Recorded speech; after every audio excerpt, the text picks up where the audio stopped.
Hello and welcome back to my channel today. Hope that everyone is doing well and all is good today. So I felt impressed in my heart to do this video today, and I wanted to just talk about making a plan for the future. Now, in a couple of days, New Year's will be here. There'll be a new year, 2024. And I felt in my heart today that the Lord is speaking this to me, but I believe that it will benefit you as well. I know that every year it seems like we're like praying or waiting for the same thing that we prayed for years ago, and now it's another new year and we still haven't received it. But I feel that the Lord is putting on my heart to prepare his children for not just prosperity, but healing and health, divine health and healing in their daily lives. That is what God wants for us. So if you really believe in the Bible, if you are a Bible believing based person that loves Jesus Christ and the Father God, then this video is going to help you. So let me start out by saying I believe the first thing that the Lord dealt with me about was reading the Word and staying in the Word. Now, I know that for myself that is important because I'm constantly in the Word. You know, whether I'm reading it or I'm pondering it or meditating on it as I go through my day, I'm consistently thinking about the Word, thinking about the Lord, or talking to the Lord. It's important that we be single-minded on those things.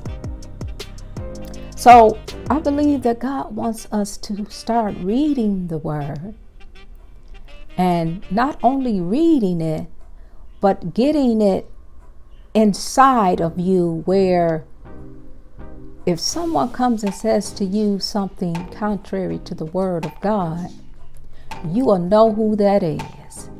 The Word says that we are not ignorant of Satan's devices. And so we are to line up the Word when something comes against us. And so in Proverbs 4:20, it says, "My son, attend to my words and incline thine ear unto my sayings. Let them not depart from thine eyes, but keep them in the midst of thine heart. For they are life unto those that find them, and health to all their flesh."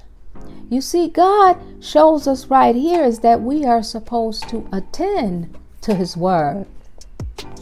We have to come every day to attend to his Word.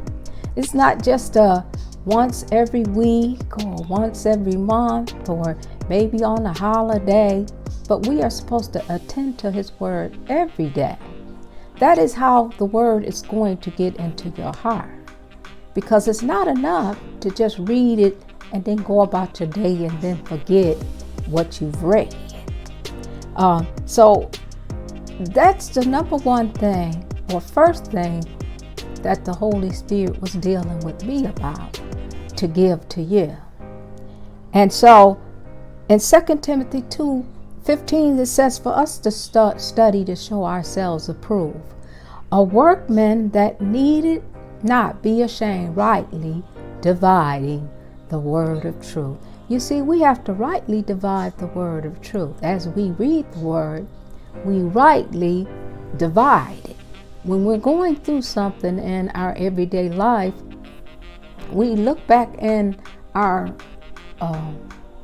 mind and our thought, and we remember what the Word says. That's why you have to get it in your heart, because the Holy Spirit will bring those things up to remembrance the things that you've read from the Word of God. That's how the Word is going to come back up, because you've already read it. And so number 2 is that we need to stay focused on the things of God. We have to stay focused on the things of God. We can't get sidetracked by anything. I realize that the enemy comes in to distract you. If you're reading the Word, if he can't stop you from reading the Word and getting it in your heart, he can stop you by taking your focus off of what the Word says or the things of God. And so we can't let TV programming, and it could be a good program, it doesn't have to be any evil thing. It could be a crafting channel, it could be movies of things we shouldn't be looking at. But we have to rightly divide that too. We have to rightly divide what programmings we are looking at on a daily basis, because whether we believe it or not, it gets into our eye gate. Those are how Satan gets in. He gets in through our eye gate, what you're looking at, through your ear gate, what you're listening, and your mouth, how you're speaking out things that are contrary to the Word. What do I mean by contrary?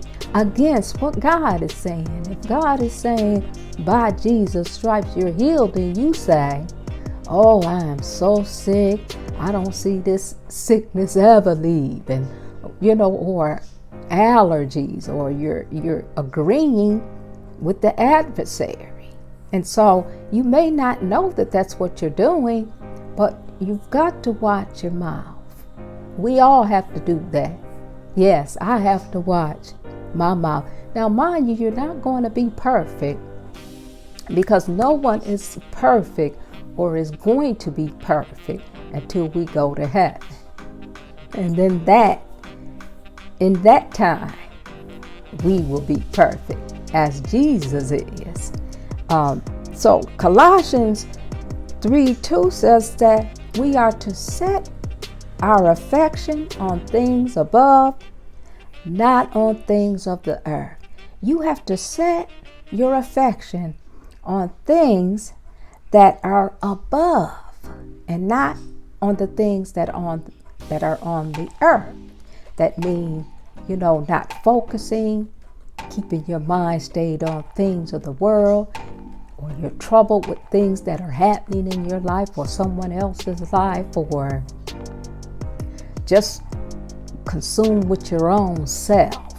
And so we got to make sure that we are focused on the things of God, because Romans 12:2 says, and be not conformed to this world, but be ye transformed by the renewing of your mind, that you may prove what is that good and acceptable and perfect will of God. So see, these are things we can do actively if we want to stay in the presence of the Lord, if we want to continue in the Word. And number 3, I believe God is saying, what is God saying in your heart? Sometimes we hear the Lord, and let's say that you want a house, and you desire a house, and you can hear the Lord saying through His Word, He said, I shall supply all your need according to His riches and glory, which is by Christ Jesus. We know that God supplies all of our needs, but when we think about the things that we want out of life, like a house or a car, maybe a business, maybe, children or whatever, we are to believe what the Word of God says, or what the Lord is saying through the Word, because God is only going to speak what His Word says. And so if you hear God speak to you on something, you hold on tight to that. But there's something else you still need to do, which is number one, get into the Word and start reading. Start knowing who God is. Start knowing what is available for you. Start standing on the promises that God has for you and me. We all have to do it. Stand on those promises. Don't let the enemy come in and tell you, oh, God ain't going to give you anything. Oh, look at you. You're just not going to. We know the voice of Satan. We've got to wise up there. And that's how you're going to grow, by getting into the Word. And then the second thing was staying focused on the things of God. That's what you're going to have to do. Not focused on your problems, not focused on your boyfriend, your wife, your children. Don't. Of course, you got to take care of your kids and all those things, and your family, and your husband and wife. But God wants us to keep our mind stayed always on Him, and you can do that. It's doable because I've done it. And so Psalms 37:4 says, "Delight thyself also in the Lord, and He shall give thee the desires of thine heart." And it says, "Commit thy way unto the Lord, trust also in Him, and He shall bring it to pass." You see, you're about to get your breakthrough. You're about to get your blessing. But it ain't going to be because I'm telling you that, but it's going to be based on you believing what the Word says. And that I can speak the Word of God to you as I just spoke, then you can believe the Word that I speak, which is God's Word. So hopefully you enjoyed this video. Don't forget to subscribe, comment down below, and ring that bell notification, because it's going to come a time when we're going to need the Lord and He won't be found. So we can't keep playing the games and keep thinking that we're going to always have an opportunity. Well, at some point, if a business open up at 9 o'clock in the morning, guess what? They're going to be closing at 9 or 10 or 11 at night. So guess what? The doors are going to be closed. See, so seek the Lord while He may be found. So I hope that you enjoyed this video, and I hope that you have a wonderful New Year's in 2024. Not just once you get over on the 1st, and then you start back in your old ways, but you want to make a plan. Make a plan of what you're going to do to succeed in this year. So God bless you, and you have a wonderful day in the Lord.